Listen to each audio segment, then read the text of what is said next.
Hey Ma, do you know what bursts my bubble? What burst your bubble, Andrew? So on Thursday was my comedy performance. Yeah. You were at the show, so was Dad, right? Yep, and it was a good show. Great show. So how do you think? So give me your feedback, your criticisms, what you thought about my performance. About your performance, I thought your performance was well rehearsed. Right.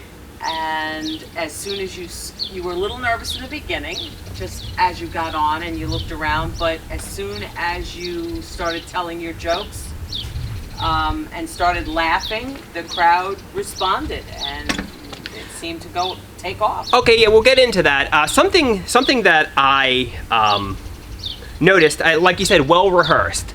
That's something I should have done when I was in school. I should have worked hard, done my homework, prepared for class, because practice makes perfect. The more prepared you are for a performance, the better you do, and that's evident by my performance. I did the homework and I was prepared, so sometimes all it takes is hard work, and that's exactly what I put into this class. And I think my artwork, my performance really shined. It really glistened after the show. Lots of people were coming up to me, complimenting me, telling me how inspired. Well, I don't know if they said they were inspired, but I think. So, what do you think? They were moved by it and laughed and felt related to it. Definitely related to it. And it looked like you were having a good time on stage, and I think that transcends to the audience. Yeah.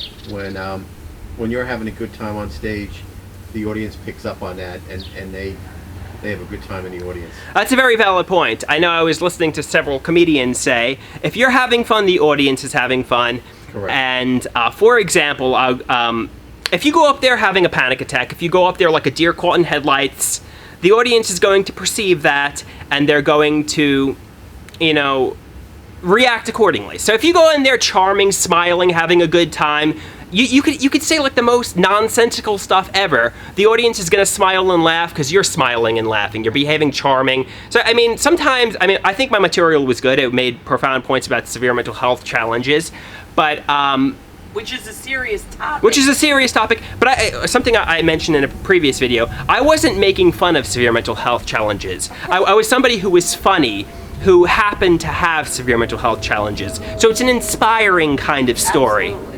Absolutely. That's why I think a lot of people related to it, because it was funny and you could laugh at it, but you could also be moved by it and moved by the content, I think. Yeah, you weren't cynical or you weren't putting it down in any way, but it was you were expressing it, and the audience picked up on that in a positive way. Right, obviously a theme of my performance was sensational, like professional wrestling, comic book movies. So it was a little bit over the top, like a broken Matt Hardy performance. But I think people could see the silliness of that, and a lot of people like the sensational performances. But that broke it up. Sometimes if you're stuck in just one gear, that the way you broke it up with different types of scenarios made it even funnier. Right, exaggerating your personality, embellishing, playing an over-the-top kind of character. Sometimes it's true, but you embellish it for comedic purposes. I think that's the best comedians aren't meant to be taken literally. It makes points, but they exaggerate it. You turn it past 10 to 11. Because being dramatic sometimes is great for performance.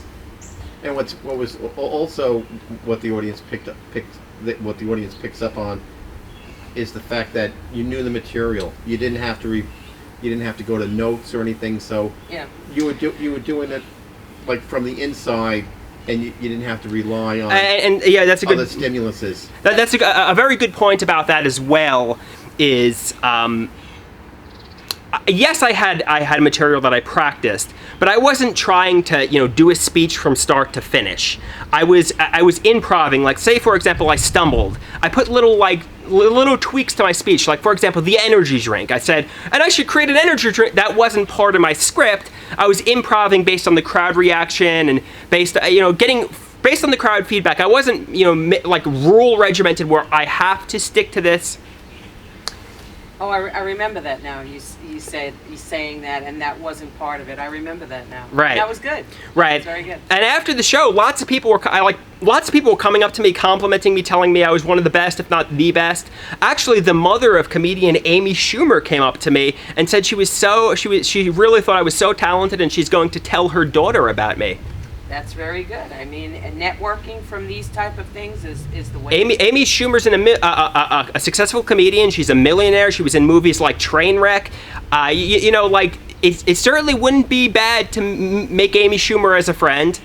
And somebody else suggested, I made friends at the comedy class. Maybe continue to pursue comedy, and maybe I could even work at a comedy club. Even if it's not in stand-up comedy, maybe I could, be a server and then just keep putting myself in the comedy environment, and then maybe, I will be the next Jerry Seinfeld someday. Well, you could get a few minutes on stage, or you could get tips from some of the people that have already, successfully made it. So as you work there, you can get some time on stage. But I think proof of the success of my show was Amy Schumer's mother, a successful comedian, complimented me and was moved by my comedy. And a lot of people were. Like the Psychosocial Clubhouse guy said, he said I was killing it, meaning I was making everybody laugh. I was shining brightly. I was rock and rolling. So I think I'm going to continue to pursue comedy. That is what. That is what it is.